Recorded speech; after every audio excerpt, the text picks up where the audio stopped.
there's nothing wrong with something that you support applying equally to indigenous women and black women and transgender women and all women. There's nothing wrong with that. In fact, that's what makes us strong, is because the things that we support are applicable to all human rights.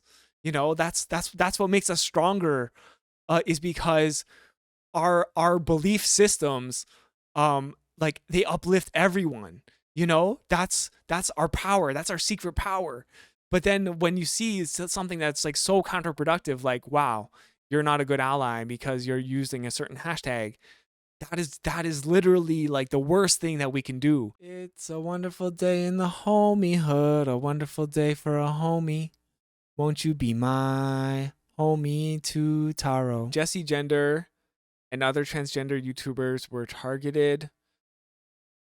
I think Jessie Gender has had some really bad takes lately that I think maybe they're being targeted, but they also might just be undergoing some valid criticism. The whole thing was like, oh god, do we even want to get into this? This is how we get into the drama.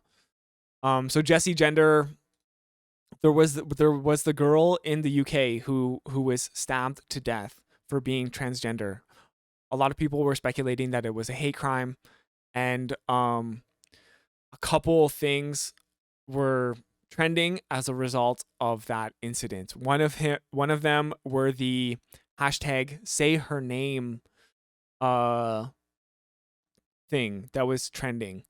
It's a combination of both. That is unfortunate, Ribert. And of course, like, I mean, we should be able to validly criticize people, and also say that, hey, you shouldn't like target people online and bully them. So the hashtag say her name was trending in support of, what was her name? Brianna Gay or Brianna J. I don't know how to say their last name. Which, if you think about it, is like a really great hashtag because it's gender affirming. So it's say her name. And a lot of people were like, hey, that is a hashtag that only black women are allowed to use, which is also not true. The original hashtag say her name thing was something that was for the missing and murdered indigenous woman in Canada, I believe. And it was also something when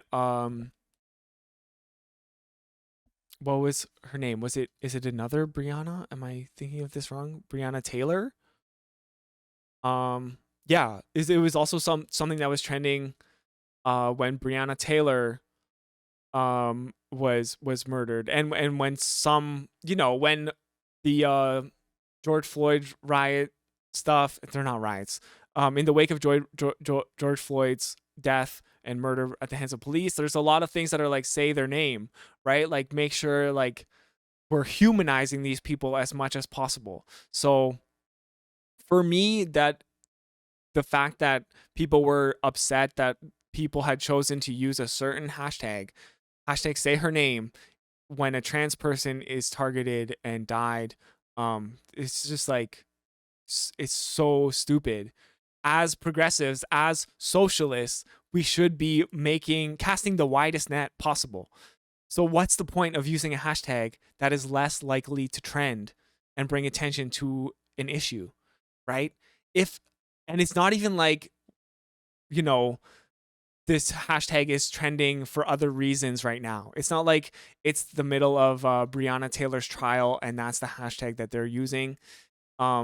It's not taking away from any other issues to use that hashtag. So I know Jessie Gender said like, hey, don't use that hashtag. And I think that's really foolish.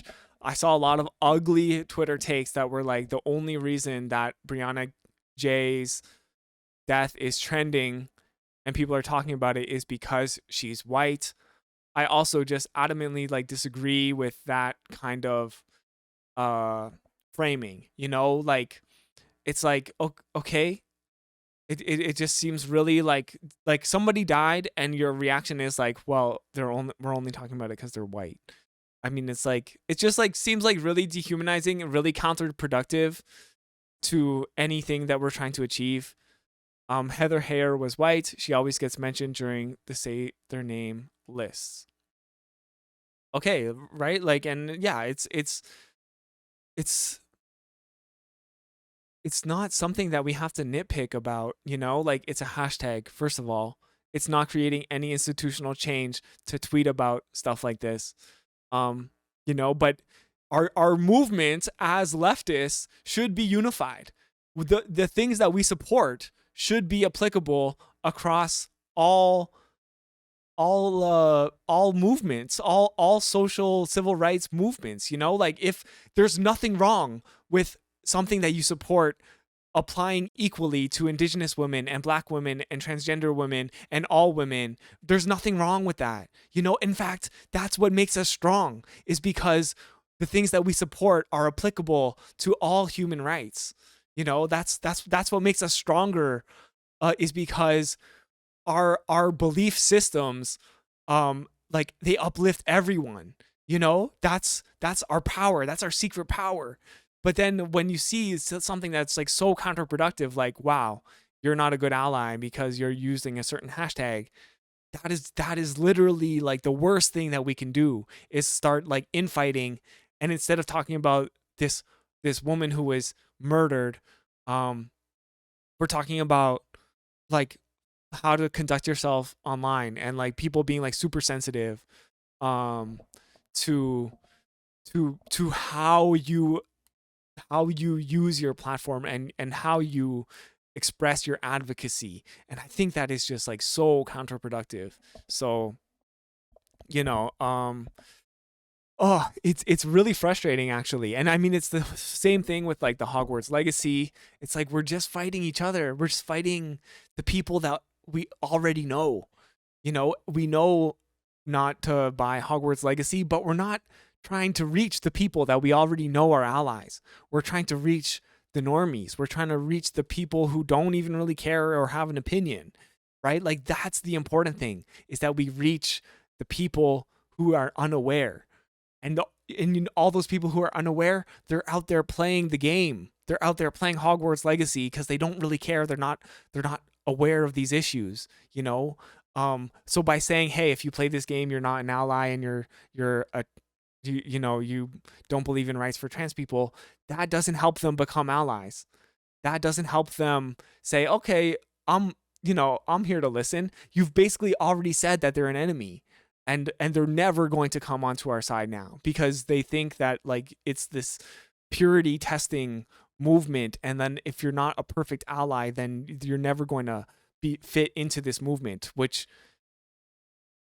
it's honestly, it's really frustrating, because it feels like any attempts at coalition building, which is literally only thing we can do the only thing we can do is build a broader coalition, and any attempts at that are like destroyed from within.